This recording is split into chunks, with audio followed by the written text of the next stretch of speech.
of Independent Senator Angus King of Maine. He serves on the Senate Intelligence Committee, which is investigating Russian election interference. If you don't mind, I'd like to get a twofer today. I want to talk about this news about the emails and its implications, but I want to talk to you about what we're hearing will be the latest offer from the Republicans on health care and how it squares with your reckoning of what is needed to pass. But let's start with this. The emails, what do they mean to you? Well, I think, Chris, we got to sort of step back. I'm not going to be an armchair prosecutor. I'm going to leave that to Robert Mueller, whether laws were broken and solicitation of information and all of that kind of thing. What I want to talk about is the larger sort of policy implications. There's one thing that we know that happened. It's very well established. I think everyone understands and recognizes that, except perhaps some people in the White House, and that is the Russians did try to interfere in our elections in 2016.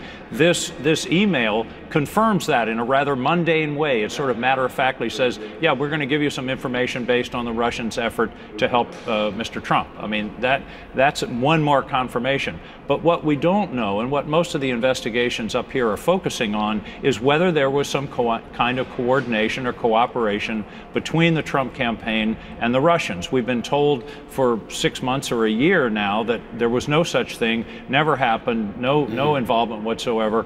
This confirms that there was an opportunity to help with this salacious material about Mrs. Clinton. And then the question is, what happened? And that meeting is important. Everybody's been saying, well, you know, nothing really happened. They talked about adoption. Let's be clear. The lawyer that they were talking to, her mission isn't about adoption. It's about getting rid of sanctions.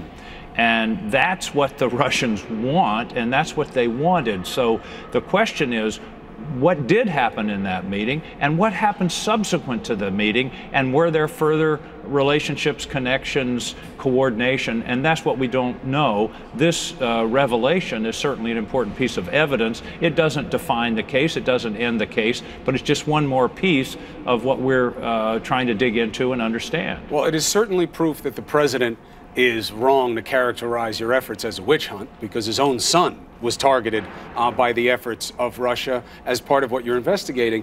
Secondly, in no small irony, the Kremlin is getting out in front of this situation and defending the president, saying there's nothing to this email chain and the meeting, and saying, we just heard from their foreign minister just moments ago, that there is not one single fact that shows that Russia interfered in the election. Your response? Well, the first response is to look at the report of the intelligence community on January 6th, and again back in last October before the election, that details the evidence of Russian interference in our election. There's no doubt about that. I have to laugh. I said this once before. Hearing what the Lavrov said this morning reminds me of Obi-Wan Kenobi outside of the cantina in the first Star Wars. These are not the droids you're looking for. Remember that? And you know, there's nothing to see here. That's just that's nonsense. And what do you expect them to say? So I don't put much credibility in what they're going to tell us. But then the issue about a witch hunt. This isn't a witch hunt. This was an attack on our country, and a very serious one. And what I'm focused on is, how do we prevent it from happening again? Their pattern in Europe and in other places is this is a continuous, ongoing program of disinformation and undermining basically democratic regimes. They did it in France, they did it in Holland, they're doing it right now in Germany, and we really need to understand exactly what they did, how they did it, and then start talking about how do we protect ourselves, because they're going to be back in 2018 and 2020. I don't have any doubt of that. And again, as you know, the president often watches this show, and as we've been saying often this morning, we understand why he calls it a witch hunt. We understand why every time he hears interference, he hears illegitimate, meaning about his election. But that's not what this is about. And hopefully, seeing what the Russians tried to do to his son will empower him to put his arms around that investigation that you're doing and get to the bottom of it and make our elections safer. So, health care. We do understand that there's going to be a new offer from the GOP, that they want to get this through. What do you make of the urgency, and what do you make of the talk of what this bill will be comprised of? Well, I haven't really heard anything resembling details, let alone, you know, the overall structure of it. I know what they put on the floor a couple of weeks ago was terrible, but here we are again, Chris, with something developed literally in secret.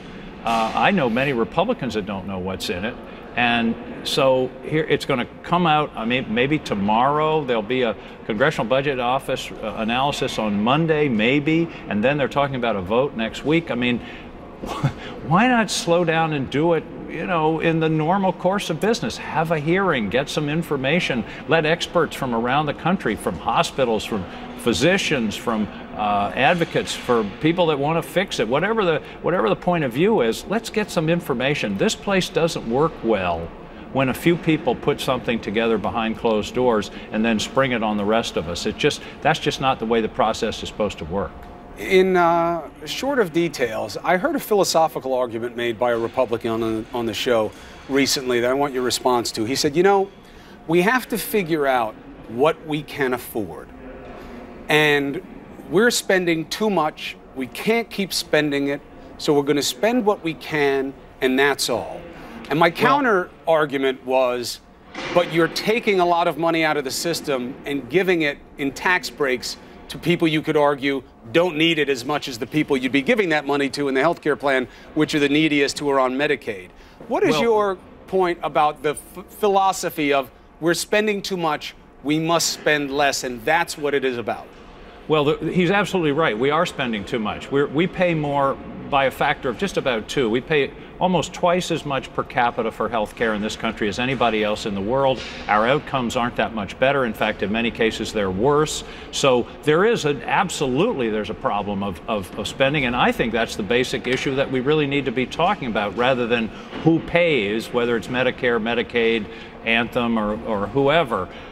But his solution that he proposed to you is, so we're just going to stop spending it on the federal level. What that really means is those costs, which aren't going to go away, are going to be shifted over to the states or to the individuals who are going to lose their coverage. I don't think that's a solution, to just say, well, it costs too much and therefore we're not going to pay it anymore. That doesn't make the costs disappear.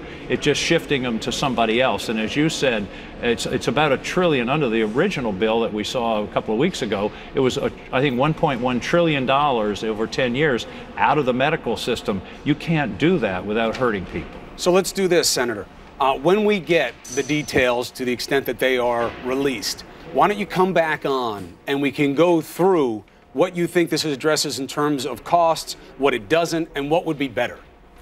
Absolutely, I'd be glad to. And you know, one of the places I would start, Chris, is with prescription drug prices. I mean, we're paying more than anybody else in the world, and it just doesn't make any sense. So there are lots of places where I think we need to talk about reforming the system in terms of the cost. I'd be glad to come back and talk about it. Thank you, Senator. Appreciate it.